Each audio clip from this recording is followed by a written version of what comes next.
ये कहानी एक बेटी की है जो अपने पिता से पूछती है, पिताजी मेरा घर कौन सा है।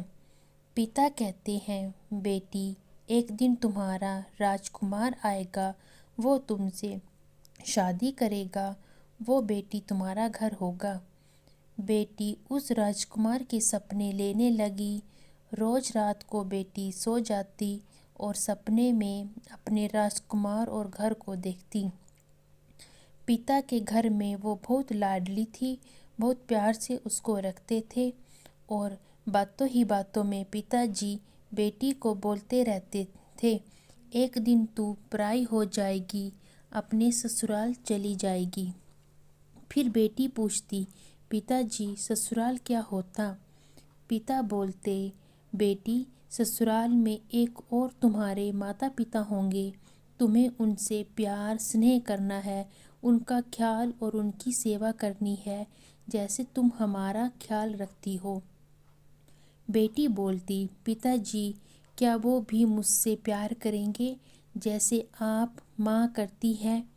बेटी बोलती, पिताजी माँ ने मुझे जन्म दिया और आपने मेरा अच्छा पालन पोषण किया, मुझे पढ़ाया, अच्छी पोस्ट में पहुंचाया। मैं बीमार होती तो माँ मेरे लिए रात रात भर जागी।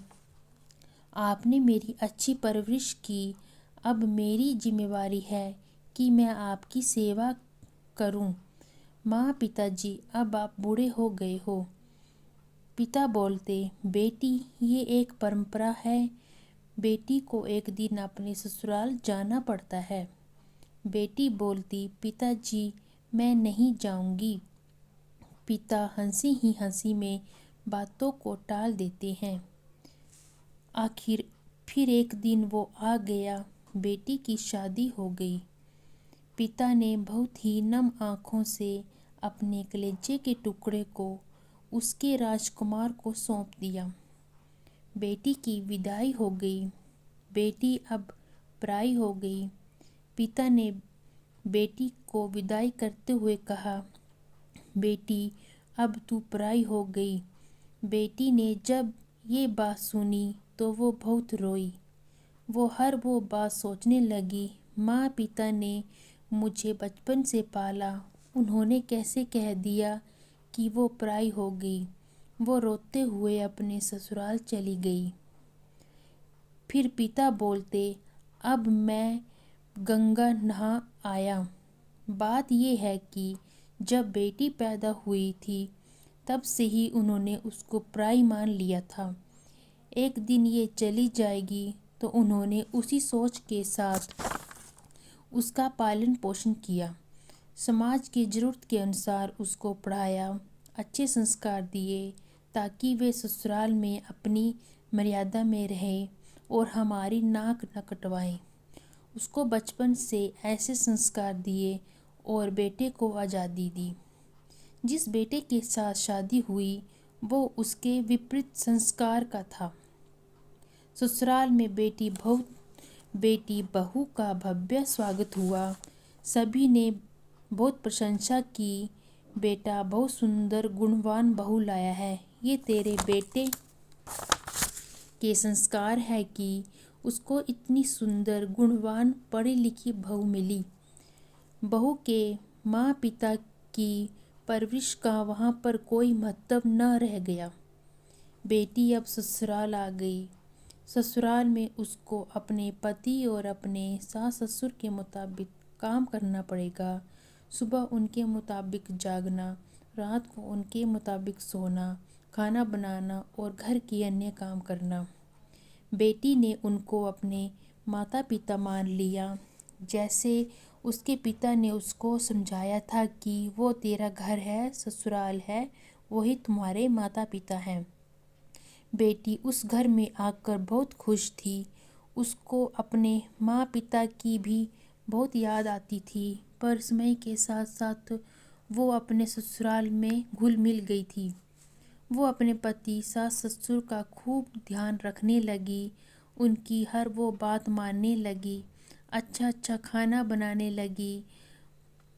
उसकी तारीफ भी होने लगी थी कि हमारी बहू बहुत अच्छी है, बहुत अच्छा खाना बनाती है, हमारी सेवा करती है, मेरे बेटे का ख्याल रखती है और साथ में नौकरी भी करती है। हमारी बहू बहुत अच्छी है। बहू भी बहुत खुश थी अपने ससुराल में। एक दिन बहू बीमार हो गई। वो घर के काम करने में असमर्थ थी और बीमार हो गई। वो टाइम पर खाना न दे पा रही थी, तो उसका पति ने उसको डांटना शुरू कर दिया। उसके सास ससुर ने भी उसको डांटना शुरू कर दिया। बहू तो बेटी बन गई थी, पर सास ससुर उसके माँ बाप नहीं बन पाए थे। उसके पति ने उसका दुख समझा और अपने माता पिता को भी समझाया। उस पर उसके सास ससुर बोले, ये तुम्हारा माँ का घर नहीं है जो अपनी मर्जी चलाएगी। यहाँ रहना है तो हमारे मुताबिक चलना पड़ेगा। फिर बेटी बोलती, पिताजी, मेरे मम्मी पापा ने कहा था कि ससुराल ही तेरा घर है और मैंने पूरे दिल से आपको अपने माँ बाप माना है और इस घर को अपना घर माना है। वो अपने ससुराल में कहती है, पिताजी, जब मैं मायके में बीमार होती थी तो मेरी माँ पिताजी मेरे लिए रात रात भर जागते थे। आपके सुख दुख में मैंने आपकी अच्छे मन से सेवा की और आपको अपने दूसरे माता पिता माना। फिर आप मुझे अपनी बेटी क्यों नहीं मानते हो? तब उसके ससुराल वाले बोले, तू पराई है, पराया खून है, तुझे यहाँ रहना है तो हमारे मुताबिक चलना पड़ेगा, नहीं तो जा अपने घर। फिर बेटी बोलती, आखिर मेरा घर कौन सा है? मैं कहाँ जाऊँ?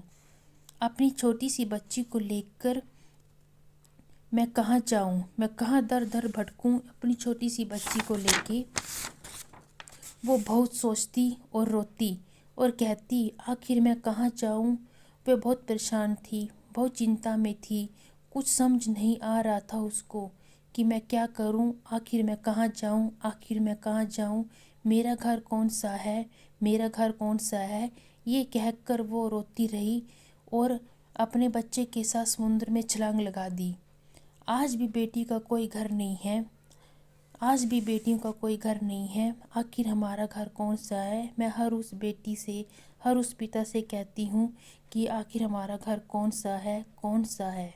धन्यवाद। वीडियो अगर पसंद आए तो लाइक एंड सब्सक्राइब ज़रूर कीजिएगा।